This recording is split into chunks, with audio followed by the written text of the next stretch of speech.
Welcome to Creepy, the best horror storyteller on YouTube. Finally, after a long day, you get a moment to yourself. You take a deep breath, sigh out the weight of the day's pressures, and collapse onto a bin bag, lifting the controller to load up a game and enjoy some much-needed escapism. This time, however, escape might not be so easy. This time, you have loaded up an old retro game that you bought from a garage sale, a lesser-known offshoot from a well-known game franchise that you've always had a soft spot for. Unfortunately, though, you are clearly not the only person who had affection for this game, or even the only one exploring the game's pixelated reality, because, on the game's leaderboard, another name, the name of the game's previous owner, flashes brilliantly.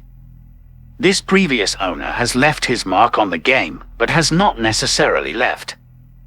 As you continue with the gameplay, glitches begin to appear, operations and scenarios that shouldn't be possible begin to unfold, and increasingly you get the feeling that although it is your hands on the controller, it is you who is being controlled. Suddenly the screen changes, an oddly discordant tune, warped by the slow drag of playing backwards, rings out from the speakers, and a face, at once familiar and somehow changed, appears on the screen. As long, crimson streaks of fresh blood drip from the eye sockets, the face, staring forever outward, seems to see without seeing, staring at you, through you, into you. It is at this point that you begin to realize you're not just playing the game anymore. The game is playing you. Panic clawed at your throat like a desperate animal. Your fingers, slick with nervous sweat, fumble the controller, the buttons unresponsive beneath your frantic touch. The familiar pixelated world of Space Blasters X, the final frontier, twisted and warped, the vibrant colors bleeding into an unsettling monochrome. The game's once cheerful soundtrack morphed into a cacophony of static and screeching, a sonic assault designed to shatter your nerves. A choked gasp escaped your lips as the familiar, grinning face of Commander Rex, the game's hero, flickered on the screen. But this wasn't the Rex you knew. This Rex was a grotesque parody, his eyes hollow pits of darkness, a crimson slash marring his perfectly sculpted chin. A single, chilling word dripped from the corrupted speaker: help. A jolt of terror arced through you. The garage sale vendor, a wiry old man with rheumy eyes, had mentioned something about the game being unfinished, but you hadn't paid much mind. Now, it felt like a sinister promise. You slammed the controller down, the plastic echoing a hollow defiance in the quiet of your room. But the game, unfazed, continued its descent into madness. The screen flickered once more, this time displaying a pixelated gravestone with a single name etched upon it: Edgar. A cold sweat prickled your skin. Edgar, the game's previous owner. Was this twisted world his doing?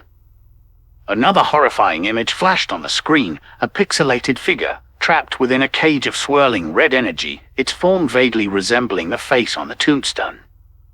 A choked sob escaped your lips. You were trapped with a restless spirit, forced to play a game that became a twisted reflection of its demise. Driven by a desperate hope to escape this digital purgatory, you tentatively picked up the controller again. The game world lurched back to life, throwing you into a maze of glitching corridors and hostile pixelated creatures. You navigated the treacherous landscape, the corrupted soundtrack a constant reminder of the horror you were entangled in. As you progressed, that help message morphed into cryptic clues, a sequence of numbers, a distorted image of a key hidden within a labyrinth of code. With a growing sense of dread, you realized the game was forcing you to play a twisted game of its own. You had to solve its puzzles to appease the trapped spirit, or become another soul forever trapped within its pixelated confines.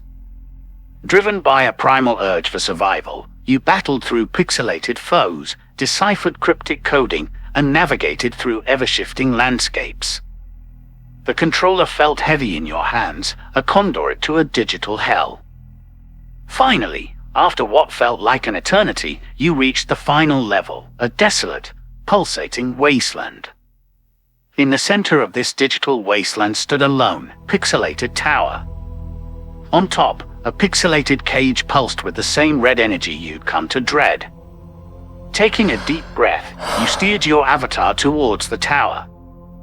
Each step felt heavy with dread, the silence broken only by the low hum of the machine straining against its limits. Reaching the tower's base, you had to solve one final puzzle, a complex sequence of buttons displayed as distorted glyphs. With trembling hands, you pressed the sequence, praying for it to be correct. A blinding light erupted from the screen. When you could finally see again, the digital purgatory was replaced by the familiar room. The controller lay discarded on the beanbag chair. Silence. Relief washed over you, leaving you weak and trembling. Had you escaped, or was it all an elaborate illusion? A faint scratching sound, originating behind you, shattered the fragile peace. Slowly, you turned your head. Your blood ran cold. On the wall, behind the television, a message was scrawled in a crimson that seemed to bleed through the wallpaper. "Thank you for setting me free."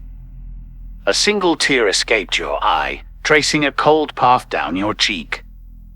You hadn't escaped.